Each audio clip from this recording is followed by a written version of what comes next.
సహస్ర Tirumala Shetty. పులివెందులలో ZPTC ఎన్నికలు చాలా రసవత్రంగా సాగుతున్నాయి. ఒక రకంగా తలకాయలు పగిలి డబ్బులు పంచారు, కొట్టుకున్నారు, పోలీసులు కూడా మధ్యలో ఇన్వాల్వ్మెంట్ అయ్యింది. చాలా ఇప్పటి వరకు కూడా స్టేట్ లో జెడ్పీటీసీ ఎలక్షన్స్ అంటే ఈ రేంజ్ లో జరగలేదు. మరి ఎవరు గెలుస్తారు? రేపు 14వ తారీఖున ఎన్నికల కౌంటింగ్ అనేది ఉంది. వైసీపీ అభ్యర్థి లేదా టీడీపీ అభ్యర్థి? టీడీపీ అభ్యర్థి లతారెడ్డి గారు గెలుస్తారు. బీటెక్ రవి గారి వైఫ్ అయినటువంటి లతారెడ్డి గారు గెలుస్తారు. ఎందుకనంటే అక్కడ పులివెందులలో ఇంతకు ముందర జరిగినటువంటి 20 ఏళ్ల బట్టి గత ఎన్నికలు లేవు. ఎన్నికలు క్లోజ్ చేసేసారు. ఒకటి అసలు ఎన్నికలు ఆ ఊర్లో ఎందుకు పెట్టలేదు? దానికి రీజన్ లేదు. వీళ్ళు చేసింది ఏంటి? వైఎస్ రాజశేఖర రెడ్డి గారే గాని, జగన్మోహన్ రెడ్డి గారే గాని, పులివెందుల నియోజకవర్గం వాళ్ళ జన్మస్థానం. అటువంటి జన్మస్థానానికి వీళ్ళు చేసిన న్యాయం ఏంటి? ఎంతవరకు పోటీలలో వీళ్ళు ఎంతవరకు న్యాయం చేశారు? ఆ గ్రామ ప్రజలకే గాని, ఆ ఊరు ప్రజలకే గాని వీళ్ళు ఏమైనా న్యాయం చేశారా? వీళ్ళు ఏమైనా పనులు చేశారా? చేయనప్పుడు ఎవరు గెలుస్తారు? పని చేసే నాయకుడే అక్కడ గెలుస్తాడు. పని చేసేవాడే రాజు అవుతాడు. ఇప్పుడు వైసీపీ తరపు నుంచి అభ్యర్థి గెలవాలని చెప్పి వైసీపీ శతవిధాలుగా ప్రయత్నం చేయడం జరుగుతుంది. టీడీపీ కూడా శతవిధాలుగా ప్రయత్నం చేస్తుంది. మరి ఇక్కడ వైసీపీ ఏం చెప్తుందంటే కూటమి ప్రభుత్వం, ముఖ్యంగా టీడీపీ నాయకులు, అధికారులు అందరూ కూడా కావాలని కక్షపూరితంగా వ్యవహరిస్తున్నారని చెప్పి మాట్లాడుతున్నారు. దానికి మీరేం చెప్తారు? చెప్పేదేముంది? ఇప్పుడు అట్లా కాదు. ఇప్పుడు గెలవాలి కావాలి అనుకున్న వాళ్ళు గొడవలు ఎందుకు పెట్టుకుంటారు? అసలు తలకాయలు ఎందుకు పగలు కొట్టుకుంటారు? ఇంతకు ముందు అటువంటి గొడవలు జరిగాయా? ఇంతకు ముందర నేను పుట్టి బుద్ధి తిరిగిన దగ్గర నుంచి ఇటువంటి గొడవలు ఎప్పుడు జరగలేదు. ఈ వైఎస్ఆర్సీపీ అంటే రాజశేఖర రెడ్డి గారు ఉన్నప్పుడు కూడా ఈ గొడవలు జరగలేదు. ఈ తలకాయలు పగలలేదు, ఈ ప్రాణాలు పోలేదు. వాడు పోయేవాడు, సైలెంట్ గా ఓటేసేవాడు. ఎవడు రాజు ఎవడు మంత్రో ఎలక్షన్ ఆఫ్టర్ కౌంటింగ్ తర్వాత తెలిసేది. కానీ ఈ జగన్మోహన్ రెడ్డి ఎప్పుడైతే పోటీ చేయడం మొదలు పెట్టారో అప్పటి నుంచి గొడవలు జరుగుతున్నాయి. అప్పటి నుంచి తలకాయలు పగులుతున్నాయి. అప్పటి నుంచి ప్రాణాలు పోతున్నాయి. వీళ్ళకన్నిటికీ సరైన పరిష్కారుడు ఎవరు? వైఎస్ జగన్మోహన్ రెడ్డి. ఈయన ఉసిగొలవ బట్టే కుక్కలన్నీ ఎగబడుతున్నాయి. లేకపోతే కరుచుకోగా ఎవరినెవరు కొట్టుకోరుగా, ఎవరినెవరు చేసుకోరుగా. ఈయన సైలెంట్ గా ఉండి ఉసుకో అంటున్నాడు. ఐడిస్కో చూపిస్తున్నాయి. జగన్మోహన్ రెడ్డి గారు ఈ సీట్ ని గెలవాలి, ప్రెస్టీజియస్ గా తీసుకున్నారని చెప్పి చాలా మంది కూడా చెప్తున్నారు. పైగా ఈ సీటు గెలుస్తుందని చెప్పి 100,000 కోట్లు కూడా బెట్టింగ్లు కట్టడం జరుగుతుంది. ఒకవేళ ఓడితే పరిస్థితి ఏంటంటారు? ఏం జరుగుతుంది అంటారు? పులివెందుల జెడ్పీటీసీ జగన్మోహన్ రెడ్డి గారు ఒకవేళ ఓడిపోతే ఏం బెట్టింగ్లన్నీ మానేసుకున్నాయా? జగన్మోహన్ రెడ్డి రాడు ఆ ఊర్లో. ఆయన పుట్టి పెరిగిన ఊర్లో ఆయన ప్రజలకి ఎంతవరకు న్యాయం చేశాడు? ఇది మరిచిపోతారా ప్రజలు? ఇది మరిచిపోరు. కనుక ఇవాళ ఎలక్షన్స్ జరిగాయి. రేపు కౌంటింగ్ వస్తుంది. కౌంటింగ్ లో వచ్చేది లతారెడ్డి గారే వస్తారు. బీటెక్ రవి గారు అయినటువంటి వైఫ్ గారే వస్తారు. ఎందుకని అంటే అక్కడ న్యాయం అన్యాయం కావాలి. ప్రజల పాలకులు కావాలి. ప్రజల్ని మోసం చేసి ప్రజల్ని దోచుకునేవాడు, ప్రజల్ని ఏదించేవాడు, ప్రజల్ని ఏడిపించేవాడు కాదు కావాల్సింది. ప్రజలని పాలన వాళ్ళ కష్టం సుఖం బాధ ఆలకించే నాయకుడు కావాలి. ఆ నాయకుడు ఇప్పుడు ఎవరమ్మా అంటే కూటమి ప్రభుత్వం. కూటమి ప్రభుత్వం నుంచి లతారెడ్డి గారు పోటీ చేస్తున్నారు కనుక, ఇంకా ఆ వైఎస్ఆర్సీపీ నుంచి కూడా ఇంకొకరు కూడా పోటీ చేస్తున్నారు కనుక, అవతలు ఎంత కొమ్ములు తిరిగిన వాళ్ళు అయినా గానీ కొమ్ములు ఇరిచి పక్కన పెడతారు పులివెందుల ప్రజలు. ముఖ్యంగా గతంలో కుప్పం మున్సిపాలిటీకి సంబంధించి వైఎస్ఆర్సీపీ గెలిచింది. అంటే చంద్రబాబు నాయుడు గారు ఎమ్మెల్యేగా ఉన్నప్పుడు కుప్పం మున్సిపాలిటీ వైసీపీ గెలిచేటప్పటికి అక్కడ చంద్రబాబు నాయుడు గారికి మైనస్ అయింది. కాబట్టి ఇప్పుడు పులివెందులలో జెడ్పీటీసీ గానీ ఒకవేళ ఓడిపోతే అంతకంటే దారుణమైన పరిస్థితులు అవుతాయని చెప్పి కొంతమంది అభిప్రాయపడతారు. మీరేం చెప్తారు? జగన్మోహన్ రెడ్డి గారు ఒకవేళ ఓడిపోతే జగన్మోహన్ రెడ్డి గారికి ఇది అవమానం అంటారా? అవమానమే కావచ్చు, ఇంకొకసారి ట్రై చేద్దామని అనుకోవచ్చు. ఇది గుణపాఠం అని ఎందుకు అనుకోకూడదు? అవమానం అని ఎందుకు అనుకుంటారు? ఇప్పుడు అతని నియోజకవర్గంలో అతను ఓడిపోయాడు అనుకో, గుణపాఠం అవుతుంది, అవమానం కాదు. ఈసారి మెలకువగా ఉంటాడు. ఈసారి ఎత్తుకు పై ఎత్తులేస్తాడు అనమాట. గెలవడానికి ఎలా గెలవాలి, ఎంత డబ్బు ఖర్చు పెట్టాలి, ఏ ఓటర్ ఎంత డబ్బు ఇస్తే ఓటేస్తాడు. నేను ఓటర్ కి డబ్బు ఇచ్చి ఓటేయడం నాయకత్వం అనిపించుకోదు, నాయకుడితనం అనిపించుకోదు.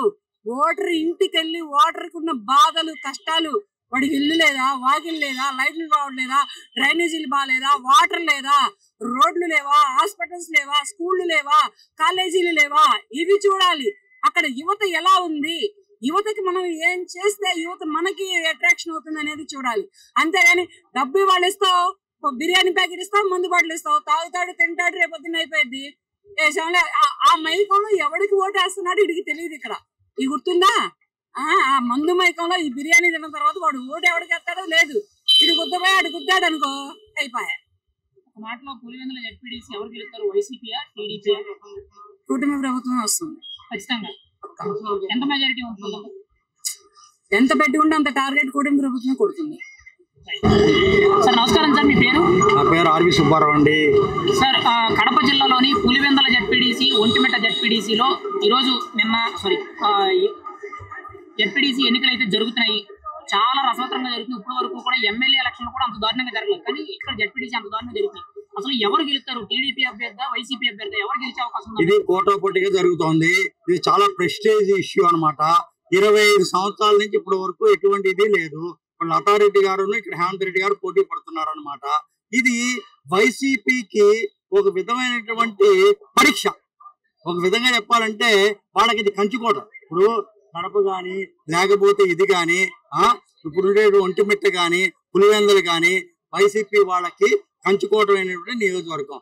ఇప్పటి వరకు ఎన్నికలు జరగలేదు. ఇప్పుడు ఎంత బ్రహ్మాండంగా జరుగుతున్నాయంటే ఎక్కడి నుంచో వచ్చి ఇళ్లలోంచి వచ్చి పెద్దవాళ్ళు ముసలోళ్ళు ఎంతో మంది వేసి మన ఓటు ఉపయోగించుకోవాలని చెప్పి మన ఓటు ఉపయోగించుకుంటున్నారు. నెక్స్ట్ ఇంకోటి ఏంటంటే ఇప్పుడు ఎక్కువ ఛాన్స్ వీళ్ళకే ఉంది, కూటమి ప్రభుత్వానికే ఉంది. కానీ ఏంటంటే వీళ్ళు అవినీతి అన్ని కూడా బయటపడుతున్నాయి కదా. ఇప్పుడు అవినాష్ రెడ్డి గారు ఉన్నారు, హౌస్ అరెస్ట్ చేశారు. ఎన్నో కుంభకోణాలన్నీ బయటకు వస్తున్నాయి.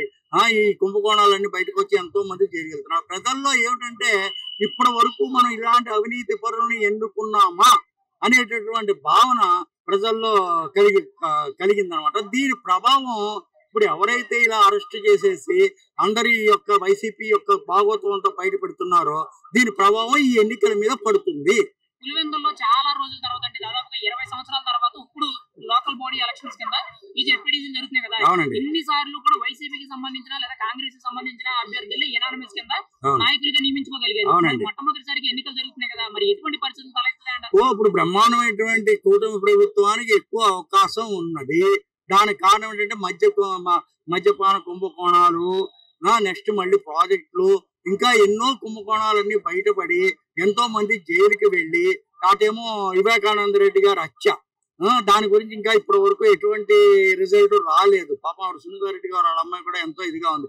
ఈ ప్రభావం ఏంటంటే వీళ్ళు చేసినటువంటి తప్పులన్నీ కూడాను ఒక్కొక్కటి బయటకు రావడంతో ప్రజలు ఆశ్చర్యపోతున్నారు. అయ్యో బాబోయ్, ఏమిటి ఇంత పెద్ద ఈ స్కామ్స్ జరిగాయా, ఇన్ని లక్షల రూపాయలు, ఇన్ని లక్షల కోట్ల రూపాయలు కుంభకోణం జరిగిందా, ఆశ్చర్యపోయి ఈ ప్రభావం ఈ ఓట్ల రూపంలో కూటమికి ఒక ప్లస్ పాయింట్ అయ్యి ఇప్పుడు కూటమే లెక్కేటటువంటి అవకాశం ఉన్నది.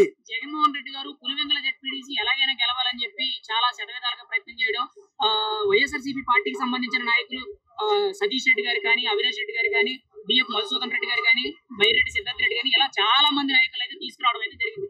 ఇంతమంది నాయకుల్ని ఒక జెడ్పీడీసీ స్థానం మీద పెట్టి కోట్లాది రూపాయలు పెట్టి ఎంత భారీగా ఎలక్షన్ చేయవలసినంత అవసరం ఉందంటారా? సార్, మీరు ఇంతమంది నాయకులు తీసుకొస్తున్నారు, ఎన్ని కోట్ల రూపాయలు ఖర్చు పెట్టారంటే ఒక ఓటుకి 10,000 20,000 ఇవ్వడానికి కూడా సిద్ధమైపోయారు. దానికి కారణం ఏంటంటే ఇది ప్రెస్టేజ్కి వచ్చిన అన్నమాట. ఇప్పుడు కారణం ఏంటంటే ఇక్కడ ఓడిపోతే ఇంక వాళ్ళకి నెక్స్ట్ ఇంకా ఫర్దర్ ఇది లేదు. ఇంకా వాళ్ళకి వైసీపీకి నెక్స్ట్ ఫర్దర్ ఇంకా వాళ్ళకి భవిష్యత్తు లేదు. కారణం ఏంటంటే తన సొంత నియోజకవర్గంలో కనుక ఓడిపోతే వాళ్ళకి నెక్స్ట్ ఫర్దర్ ఎలక్షన్స్ లో ఇది చాలా పెద్ద దెబ్బ తగులుతుంది. అంటే చాలా మంది కూడా చెప్పేది ఏంటంటే విశ్లేషకులు అందరూ కూడా గతంలో కుప్పంలో ఎమ్మెల్యేగా చంద్రబాబు నాయుడు గారు ఉండేటప్పుడు కుప్పం మున్సిపాలిటీ అనేది వైసీపీ గెలిచింది, అప్పుడు చంద్రబాబు నాయుడు గారికి కొంత అవమానం జరిగింది అనే విధంగా మాట్లాడడం జరిగింది.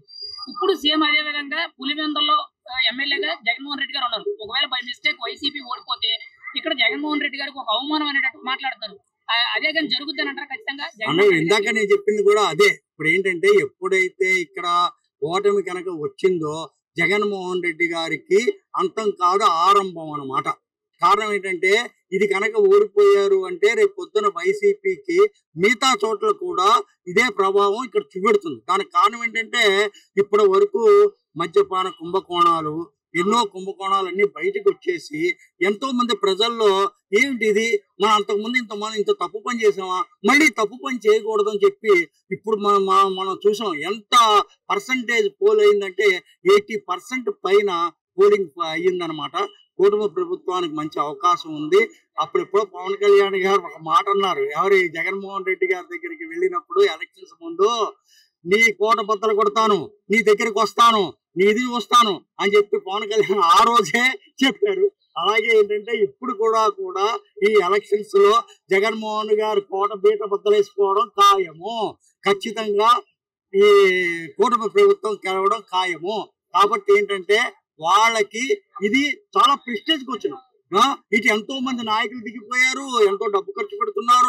ఎన్ని ఖర్చు పెట్టినా కానీ ఈ కుంభకోణాలన్నీ ప్రజలందరికీ తెలిసిపోయి వీళ్ళకి ఒక మైనస్ పాయింట్ అయిపోయింది. ఈ మైనస్ పాయింట్ మూలాన్ని తప్పకుండా కూటమి ప్రభుత్వానికి ఛాన్స్ ఉంది, తప్పకుండా వాళ్ళకి గెలుస్తారు.